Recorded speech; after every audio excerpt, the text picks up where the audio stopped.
권영철 선임 기자 어서 오세요. 안녕하십니까. 사실 오늘 Y뉴스 주제는 저도 굉장히 궁금했던 주제여서 사실 어떻게 취재를 해오셨을지 궁금한데 천황폐와 만세를 외친 이정호 센터장 얘기라고요. 예, 그렇습니다. 이게 뭐 단체 이름이 좀 긴데요.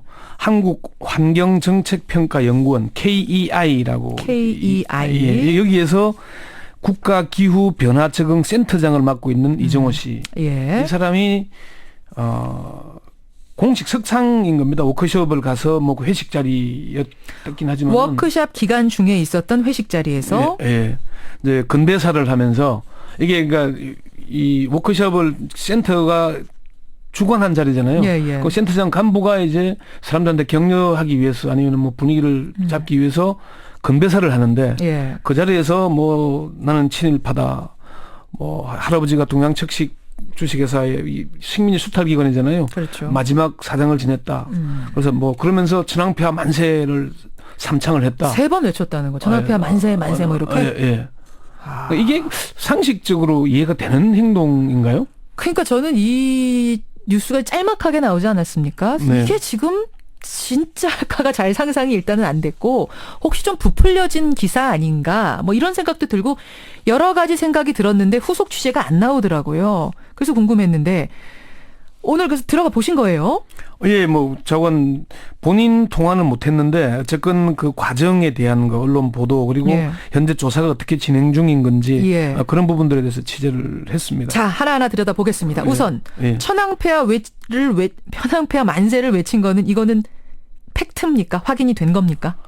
국무조정실에서 지금 조사를 하고 있으니까 확인됐다고 단정적으로 얘기하기는 좀 그렇습니다. 어쨌건 본인은 부인을 하지 않고 있다가 진상조사에 들어가니까 또 뭐 그런 사실이 없다라고 또 이 부인을 하고 있기 때문에 지금 말을 좀 바꾼 상태인가요? 그리고 다만 이 사건을 처음 보도한 게 아시아경제신문이었는데 예. 아시아신문이 이정호 센터장하고 통화한 녹취록을 공개한 것을 보면은 예. 만세 삼창을 외친 사실을 부인하지 않고 있습니다. 그러니까 전혀 근거도 없이 천황폐하 만세를 삼창했다고 보도했다면은 아마 명예훼손으로 고소하지 않았겠습니까? 벌써 고소가 됐을 텐데 예. 그 아시아경제 기자와의 통화를 끝으로 해서 지금 이정호 센터장은 전화를 안 받고 있는 거. 저희도 사실은 계속 전화를 했습니다만 인터뷰가 불가능하더군요. 그 녹취록을 쭉 들여다 보셨을 텐데 거기서는 인정을 했다는 말씀이에요. 그러니까 녹취록이 이제 그 이해를 해야 되는 게 이정호 센터장이 회식 자리에서 천황폐하 만세를 외치는 녹취록은 아니고 아시아경제 기자가 이 내용을 제보를 받고 확인하는 전화입니다. 그렇죠. 그 자리에서 본인이 내가 그런 일 전혀 없다가 아니고 예. 아마 이제 송구스러운 마음이 있다 부인을 하지 않고 그렇게 얘기했거든요. 아마 송구스러운 마음이 있다. 이 센터장 얘기를 들어보면은 그렇게 얘기했다면 술자리였을 것이고 진담이 아니라 농담이었을 것이다. 또는 편한 자리여서 이것저것 얘기했다. 그 정도까지는 아니었지만 송구스러운 마음이 있다. 이렇게 얘기를 했거든요. 내가 그렇게 얘기했으면 아마 술자리였을 거고 농담이었을 거다. 편한 자리라서 만세 외친 거다. 글쎄요. 여러분은 어떻게 생각하실지. 편한 자리면은 외칠 수 있는데 편한 자리라고 하기에도 이게 지금 워크숍 기간 중이었다면서요. 그렇죠. 워크숍 가서 회식을 하는 거니까 뭐 사람들과의 친분이 뭐 있어서 그런 건지 어떤 건지 모르겠지만은 그럼 이게 예를 들어서 이런 얘기 천황폐하가 만세가 아니고 우리가 김일성 장군 만세를 외쳤다 그러면 이게 문제가 안 됐을까요? 그렇군요. 그것도 KEI 공기관 아닙니까? 네. 지금 공기관 KEI에서는 어떻게 얘기하고 있나? 그런 사실이 있다고 인정합니까? 이게 그 보도가 난 23일 오후에 서둘러서 공식 보도자료를 냈는데요. 그때의 보도자료에서는 6월 23일 오후에 원장을 단장으로 하는 진상조사단을 구성해서 당사자 및 관련자에 대한 면담 및 관련 자료 등을 종합조사한 결과 공식 또는 비공식적인 자리에서 보도 내용과 같이 천황폐하 삼창을 외친 사실이 없는 것으로 밝혀졌음을 해명합니다. 이렇게 얘기를 했어요. 없다고 해명을 했어요. 없다고 해명을 그럼 했고. 녹취록이 나왔지 않습니까? 그러니까 이제 녹취록이 나오기 전에. 전에 해명 자료를 했어요. 보도가 되니까 바로 사실이 없는 것으로 해명한다고 자료를 냈는데 그 뒤에 다시 이정호 센터장이 부인하지 않는 녹취록이 공개가 된 겁니다. 그러니까 KEI가 서둘러서 사건을 덮으려고 성급하게 허위 해명 자료를 낸 게 아닌가. 이게 오히려 의혹을 증폭시키고 있는 거죠. 자, 그렇다면 이런 발언을 한 게 사실이라면 그 후에 후속 조치는 어떻게 됐습니까? 글쎄 이 발언 자체가 이게 뭐 범법이다라고 얘기하기는 어려울지 몰라도 국기를 흔드는 일 아니겠습니까? 그렇죠. 정부 산하기관의 고위공직에 있으면서 나는 친일파고 할아버지는 동양척식주식회사의 마지막 사장이었고 건배사로 천황폐하 만세를 삼창하는 인물을 글쎄 이 고위직인데 이걸 그대로 두는 게 옳을까요? 당장 광복회에서는 즉각 사퇴하라는 성명을 냈습니다. 광복회는 천황폐하 만세 구호는 오늘날 일본인들도 부르지 않는 시대착오적인 용어일 뿐만 아니라 우리 민족에게는 수치와 오욕의 구호다. 그렇죠. 그러니까 조용히 공직에서 사퇴하고 독립운동 선열들과 국민 앞에 무리 숙여 사죄하라고 했고요. 더불어민주당은 일제강점기에나 들을 수 있었던 군국주의의 망령을 21세기 대한민국 정부기관 인사의 망언을 통해 보게 될 줄은 국민들은 꿈에서도 생각하지 않았을 것이다. 이 센터장을 즉각 문책 경질하라 이게 나왔는데요. 그러니까 이게 지금 뭐 법으로 잡아가라 이런 게 아니고 공기관의 고위공직자 센터장입니다. 과연 이런 망언을 한 사람이 고위공직자의 자격이 있는 것인가? 바로 이 부분을 지적하는 거죠. 도덕성 부분, 자격의 부분. 그렇습니다. 홈페이지가 사실 이 KEI 홈페이지가 그렇게 댓글이 없는 곳이었어요. 그런데 이 보도가 난 6월 23일 이후에 뭐 댓글이 쏟아지고 있을 정도로 많이 올라와 있습니다. 이게 이제 뭐 친일파 이정호 센터장 물러나라에서부터 뭐 온갖 얘기들이 올라오고 있는 그런 상황이고요.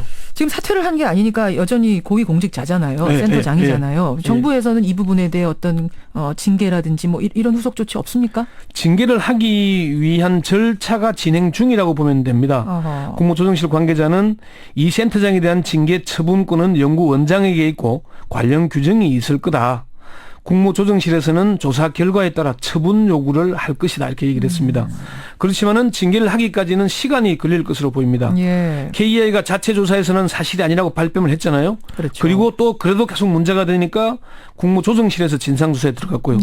국조실 관계자는 사실관계를 확인하고 있다. 조사 중인데 발언을 한 일시 장소가 특정되지 않아서 시간이 좀 걸린다. 언론 보도를 보면은 처음에는 최근이라고 했다가 그 뒤에는 1월이라고 했다가 왔다 갔다 한다는 거다. 그래서 이 센터장뿐만 아니고 같이 모임을 한 직원 모두를 대상으로 조사를 해야 하니까 시간이 걸리고 아마 KEI 직원 절반 이상을 상대로 조사를 해야 할 것 같다. 왜냐하면 그 당시에 녹음을 한 현장 녹음분이 없다면 다 아주 꼼꼼하게 조사를 해야 되니까요. 정확하게. 그렇습니다. 징계를 그럼 못하게 될 수도 있는 상황일 수도 있습니까? 사실관계가 확인되지 않는다면 징계를 못할 수도 있지 않겠습니까? 우리 헌법에서는 무죄 추정의 원칙을 보장하고 있기 때문에요. 그렇죠. 그렇지만 국가공무원법 63조에 품위 유지의 의무를 규정을 하고 있죠. 그리고 78조에는 그런 행위를 하면은 징계를 하도록 처분을 하도록 규정을 하고 있습니다. 법률가들은 천황폐하 만세 삼창은 공직자로서의 품위 손상이니까 징계할 수 있다 이렇게 얘기를 합니다. 그래서 이건 좀 더 지켜봐야 될 사안인 것 같습니다. 혹시 조사하는 과정에서 팔이 안으로 굽어서 봐준다든지 이런 일이 벌어질 가능성은 없겠어요? 뭐 성급하게 봐줄 거라고 단정하기는 어렵겠지만은 지금 KEI가 서둘러서 일단 아니라고 부인 해명 자료를 냈죠. 그리고 자체 조사를 하면서 진상을 조사하기보다는 누가 외부 유출했느냐 이걸 찾는 데 집중했다 그래요. 누가 제보했느냐 언론에다가. 거기 내부자들밖에 없었는데. 그렇죠. 이것부터 조사한다 그러면 이건 정말 속 터지는 일이네요. 그러니까 그래서 혹시나 그렇게 덮여버리지 않을까 하는 우려가 있고요. 또 이게 박근혜 정부 들어서 좀 우리가 몇 가지 특징이 있는데 대통령 또는 대통령 최측근 인사들의 뜻과 다르거나 어긋날 경우에는 신속하게 날려버립니다. 그런데 그렇지 않은 경우에는 차일피일 시간을 끌면서 그냥 넘어가는 경우가 많습니다. 그래요. 대표적인 사람이 박성춘 보훈처장이고요. 맞습니다. 그래서 혹시나 이 일도 다른 것처럼 차일피일 시간을 미루다가 혹시 흐지부지 되진 않을까. 그런 우려의 목소리가 나오고 있습니다. 그래요. 근데 이정호 센터장의 부친하고 조부의 이름까지 지금 거론이 되고 있잖아요. 그거는 이 센터장이 조부를 거론하면서 자신을 친일파라고 했기 때문입니다. 이제 보도 내용을 보면은 이 센터장이 나는 친일파다, 할아버지가 뭐 어쨌다 이런 얘기를 했잖아요. 그러니까 그 할아버지가 누구냐가 거론될 수밖에 없고 또 이 센터장이 붙이는 하나의 멤버로 전두환 노태우 정권에서 보안사령관, 육군참모총장, 국방부 장관을 지낸 이종구 전 국방장관입니다. 그런데 이 사람이 성우회 회장을 지냈는데 이 성우회가 지난해 말 박근혜 정부의 국정교과서 추진 과정에서 주도적으로 개입을 한 의혹이 있죠. 그리고 뭐 과거에는 율곡 비리로 구속된 전력도 있기도 하고요. 그래요. 그러다 보니까 이제 부친과 조부 이름까지 거론되고 있는 겁니다.